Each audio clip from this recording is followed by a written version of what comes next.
Bismillahirrahmanirrahim. Assalamualaikum warahmatullahi wabarakatuh. Baik, di sini saya Ahmad Hamdani akan memberikan penjelasan materi mengenai konsep sistem operasional asuransi jiwa. Baik, dalam pembahasan kali ini saya memberikan 7 subbab pembahasan. Itu yang pertama mengenai pengertian asuransi jiwa, yang kedua akad asuransi jiwa, yang ketiga mekanisme pengelolaan dana, yang keempat sumber biaya operasional, yang kelima underwriting, yang keenam aplikasi ta'awun dalam mekanisme asuransi, dan yang ketujuh konsep dan aktuaris ke desain produk. Oke, masuk ke materi yang pertama, yaitu mengenai pengertian asuransi jiwa. Jadi asuransi jiwa di sini adalah bentuk kontrak atau perjanjian antara dua pihak, di mana pihak yang pertama adalah pihak tertanggung.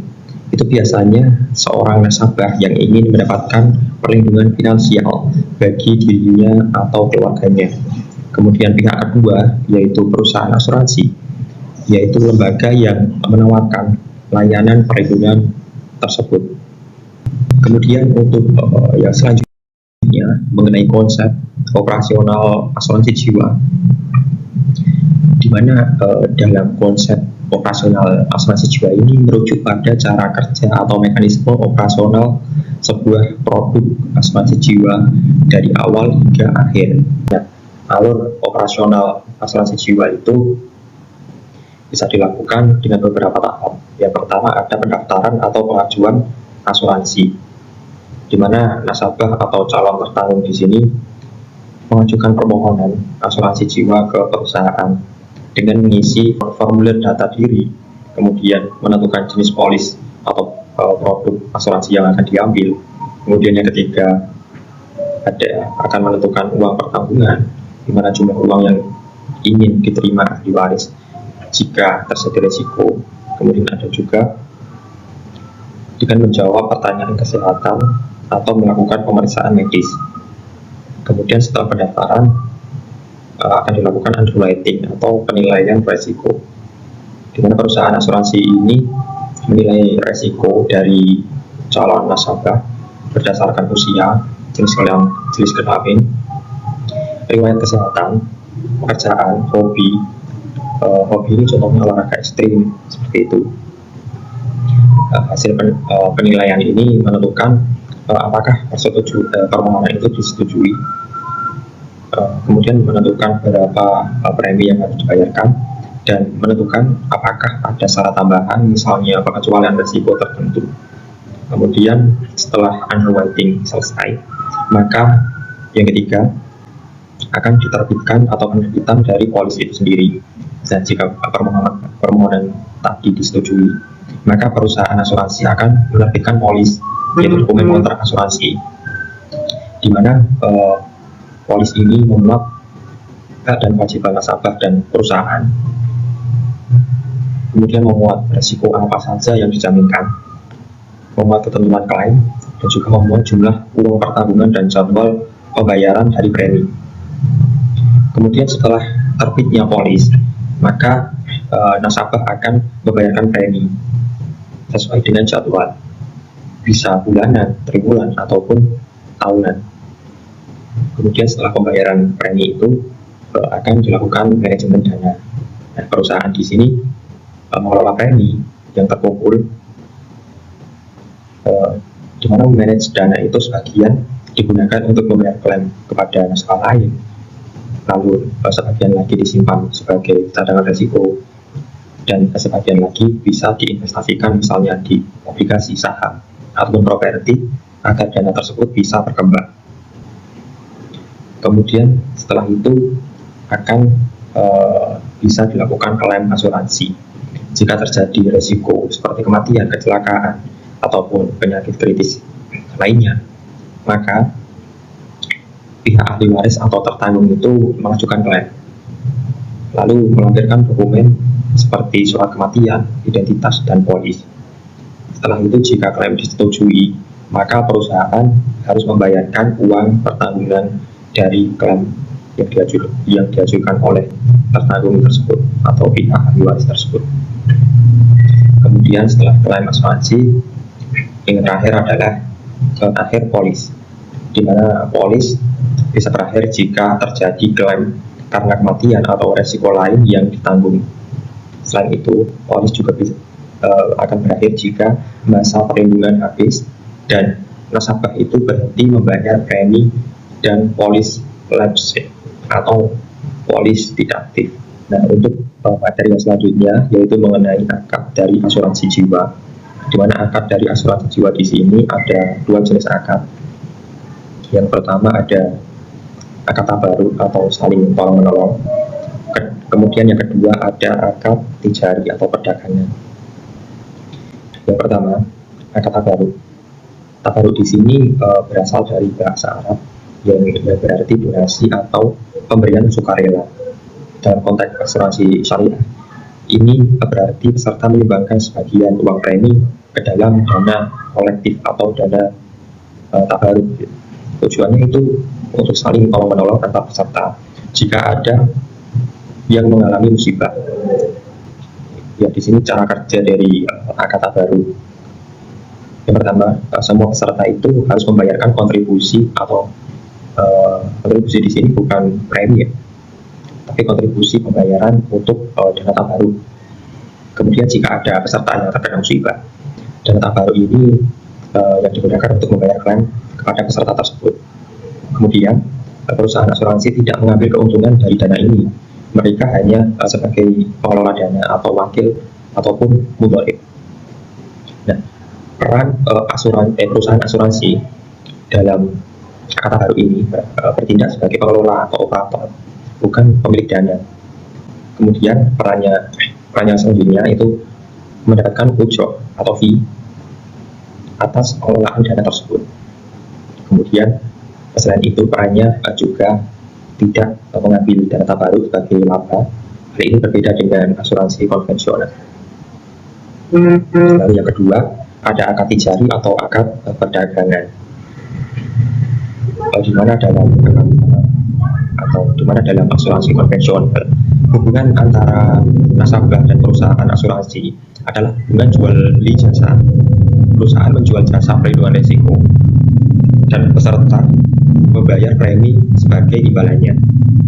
Bagaimana cara kerja dari akad tijari ini? Caranya yaitu yang pertama, nasabah itu membayarkan premi tetap setiap bulan atau setiap tahun. Kemudian perusahaan asuransi mengelola dan memiliki dana tersebut dan berhak atas keuntungan dari pengelolaan dana. Jika nasabah itu terkena resiko, perusahaan membayarkan klaim sesuai dengan perjanjian dalam polis.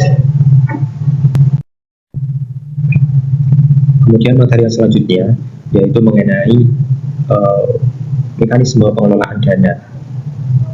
Yang pertama dari asuransi jiwa konvensional, mekanisme pengelolaan dananya itu dalam bentuk perlindungan finansial, di mana peserta itu membayarkan premi secara rutin kepada perusahaan asuransi.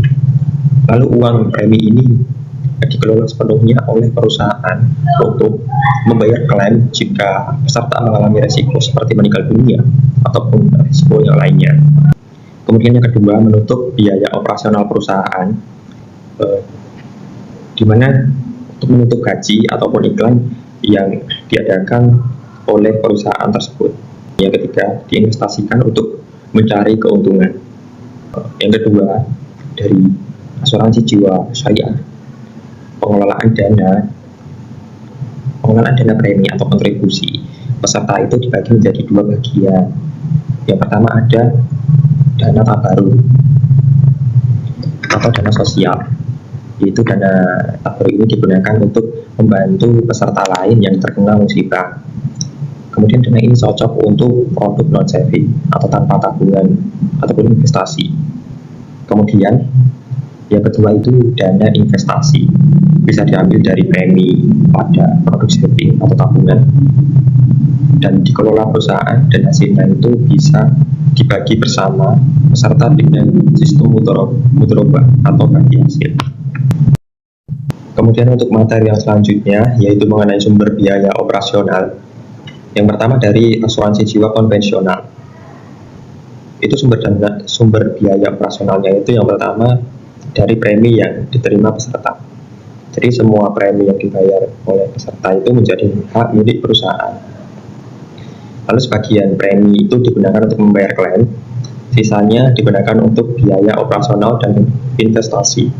Kemudian sumber biaya yang kedua, tidak ada pemisahan dananya. Jadi premi yang dibayarkan itu bercampur menjadi satu dana perusahaan. Nah, perusahaan itu bebas mengalokasikan dana sesuai dengan kebutuhannya, termasuk untuk operasional. Lalu yang ketiga, sumber biayanya itu dari hasil investasi.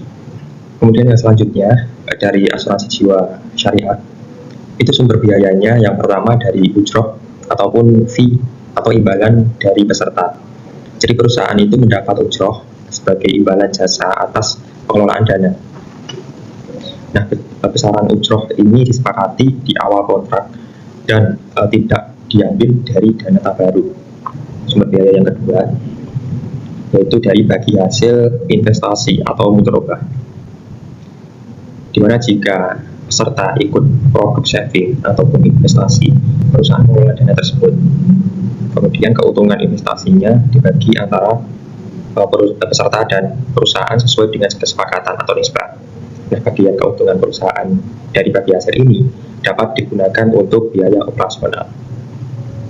Lalu yang ketiga, sumber biaya operasional dari asuransi jiwa syariah, yaitu dari biaya administrasi jika adanya kesepakatan di awal. Dalam beberapa produk bisa dibebankan biaya administrasi kepada peserta sebagai bagian dari imbalan manajemen. Kemudian yang selanjutnya yaitu underwriting, di mana underwriting di sini adalah proses penilaian resiko yang dilakukan oleh perusahaan asuransi untuk menentukan apakah seseorang itu bisa diterima sebagai peserta asuransi. Kemudian untuk menentukan berapa besar kontribusi ataupun premi yang harus dibayarkan, dan menentukan syarat dan ketentuan perlindungan yang diberikan. Kemudian yang selanjutnya mengenai aplikasi ta'awun dalam mekanisme asuransi,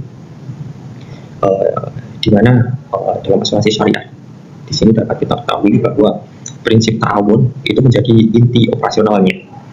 Artinya peserta asuransi itu tidak sedang membeli perlindungan dari perusahaan, melainkan saling membantu antar peserta melalui kontribusi ke dalam dana bersama atau dana tabaruk yang akan digunakan untuk membantu peserta lain yang mengalami resiko seperti itu. Nah, kemudian mekanisme dari aplikasi ta'awun dalam asuransi di sini itu yang pertama, kontribusi peserta yang merupakan sumbangan atau tabaruk di sini, di mana peserta itu membayarkan kontribusi bukan untuk mencari untung, tetapi ikhlas menyumbangkan ke dalam dana bersama atau dana tabaruk. Lalu dana ini hanya digunakan untuk membantu peserta lain yang terkena musibah. Kemudian yang kedua, resiko ditanggung bersama. Jika salah satu peserta meninggal dunia, cacat ataupun mengalami resiko lainnya, maka dana tabaruk di sini digunakan untuk menolongnya. Kemudian yang ketiga, perusahaan sebagai pengelola amanah atau mutorib, di mana perusahaan asuransi di sini tidak memiliki dana peserta, hanya mengelolanya dengan amanah. Dan perusahaan itu tidak mengambil untung dari dana tabaruk, melainkan memperoleh imbalan ataupun jasa yang berupa ujroh dari dari pengelolaan tersebut. Kemudian yang ketiga, transparansi dan keadilan, di mana semua dana dikelola dengan terbuka dan adil, tidak ada unsur riba, boror, maisir, karena dana tersebut berasal dari kontribusi ikhlas dan penggunaannya itu berdasarkan kesepakatan.